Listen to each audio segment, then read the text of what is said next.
I'm going to segment to the next question, which touches briefly on what Dylan was talking about as to whether or not we can actually afford to go in.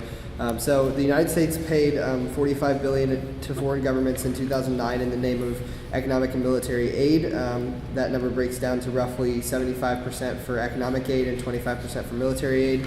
The largest recipients were Afghanistan, Iraq, Israel, Pakistan, Sudan, and Egypt. Critics of American foreign aid efforts point to the federal budget deficit and the questionable effects of American imperialism. Supporters say that the United States has a responsibility to support less wealthy nations, especially those in which has directly or indirectly intervened. Is the U.S. current foreign aid plan a good thing for the U.S.? And along with that, is foreign aid a responsibility that comes with being the world's most powerful country? I know it's a heavy question, so take certain parts of it. Sure. Thank you for the question. Just to clarify, I just want to say that $45 billion to foreign governments is about 1% of the federal budget. Our defense spending, $718 billion, is 20% of the defense budget. So yes, it's a good chunk of money, but in comparison to everything else, we're not really talking about that much money. Like a fact checker on that? It's not 20% of the budget, and if at best it's 18% of the budget if you include what's spent on the wars, which is a huge portion. I said about 20%. 18 is about 20%. Though a lot of the defense budget goes to support different humanitarian efforts. Like there's no doubt that like the largest amount of money that we spend on different humanitarian efforts comes through like what happened in Haiti. That was basically all funded through Defense Department budgets. Okay. I promised you. Got it. So basically, what's the exact question asking? Oh, is it a good thing? So I think from a realist standpoint, and I think most of us, all of us here, are realists, it actually is a good thing because it improves the stability of the people who we're trying to establish relations with. Former Secretary of Defense Bob Gates, who served under Republican and Democratic administrations, said that development continues to stability and it contributes to better governance. I think that whenever we do establish relationships through foreign aid, we're telling to these other countries that you can trust the United States. And I'm not sure if this is the official position of the president, but I have heard that it's better for the United States to build that bridge than for somebody who's against the United States to build that bridge because they're going to trust them more. I think the question... So I just think that this contributes to the long-term peace and development. But you stop using the word government, though, which I think is important, because you said foreign aid needs to come from the United States, but I think there's an important distinction to make between foreign aid that goes to foreign governments and foreign aid that goes to NGOs and businesses that are operating in other countries. And a really important distinction between Obama's ideas about aid versus what I'm assuming Romney's never articulated this, as it relates to USAID, is to say we need to change USAID to make sure that this money doesn't necessarily go through independent contractors like Chemonix and Deloitte and others, but instead goes directly to these foreign governments. And I don't know, I mean, you might think that's a good change. I know Rajiv Shah definitely does, but I would argue that in a lot of cases, the governments that we presumably funneling this aid through aren't necessarily able to make use of the aid in the same way that individuals on the ground with local knowledge in partnership with U.S. officials would be able to. And so this branding that you're talking about aid coming from the U.S., is essentially would still be taking place, but in a much less effective way were a lot of Obama's ideas to be ultimately carried out through USAID, which is, I think, not necessarily in part of this number even, because, I don't know where this number is coming from, but it's another source of aid going to governments abroad. So that's just another thing to think about. But another point to sort of go off of that, I think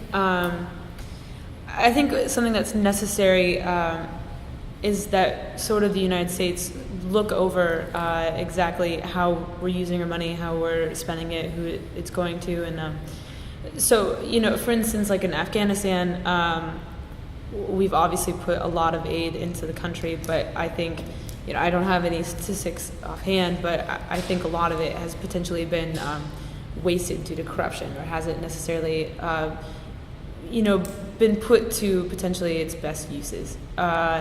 Or, for instance, for Pakistan, I think that our aid could be used possibly in leveraging a little bit more than we're using it right now to try to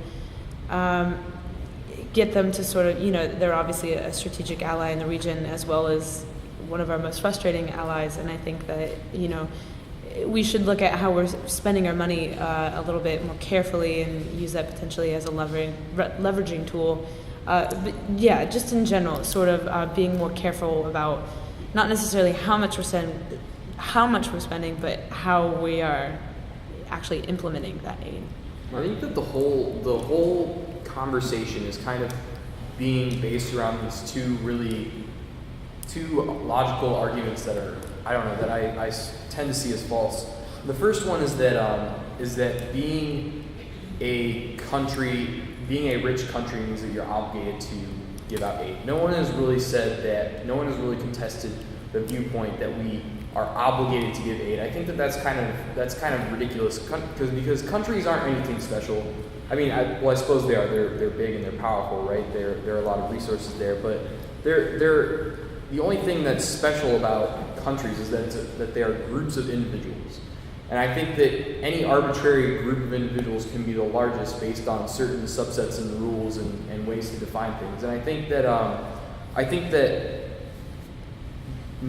saying that a nation state is special and is obligated to give aid is kind of a logical fallacy. There's nothing really, if you think about it logically, there's nothing really special about nation states. There's not some type of burden or mystical reason. And the second logical fallacy is which is very similar to the first one, is that you're obligated to donate surplus or to donate any of your money to people that are more in need than you are. And if you just take this to kind of a little thought game, if you are obligated to donate any of your money to people who are less well off than you are, then anytime that you open your junk mail and you have different placards different cards in your mail that are saying, please donate to this, please donate to that, there are people here starving, there are people there hungry, we need to build infrastructure here, then you would be obligated to fulfill all of those requests. And I don't think that you can just simply say that because we have more money than other people that we are obligated to give them this. The underlying assumption when we started this conversation was that the United States was somehow obligated to give aid. I think it was prefaced instead on the assumption that in many cases it's in U.S. best interest to give aid, especially when a lot of these projects are coupled with our own defense projects. Well, so if we're occupying a country, why is the national interest so important? Shouldn't the interest be of every single individual? Yeah, but I don't know how you would. I don't know how you'd calculate that kind of utility. I guess one, but two, if the United States has decided as a nation, as a group of individuals, which we're never going to be able to ask every single person. I don't know if that's your prescription, whether we should go into war or not. But if we are there and our objective is to win, and we see development as a crucial component of that, then it follows naturally that there would be foreign aid associated with that development. Now, if the real question is, should we ask everyone about?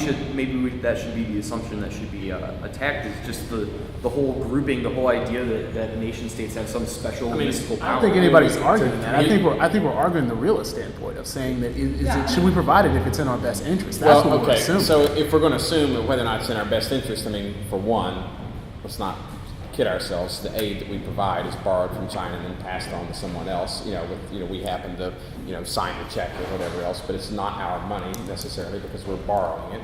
And second of all, the way in which we administer and distribute the aid is almost entirely ineffective. And so if we're trying to say that if the argument for aid is that it's in our best interest and it's in our national interest, well then how is it our national interest when we provide aid to different countries that then use that to reduce the amount of money that they would have to spend on their own aid projects in their country and can then use that to further entrench themselves, the security forces and whatever else. And I know one point you made, Ed, is that it earns us goodwill in other countries that we do this, and I just honestly don't think it earns that much because I think so often it's lost in the distribution, and I think very few times do we need to move on.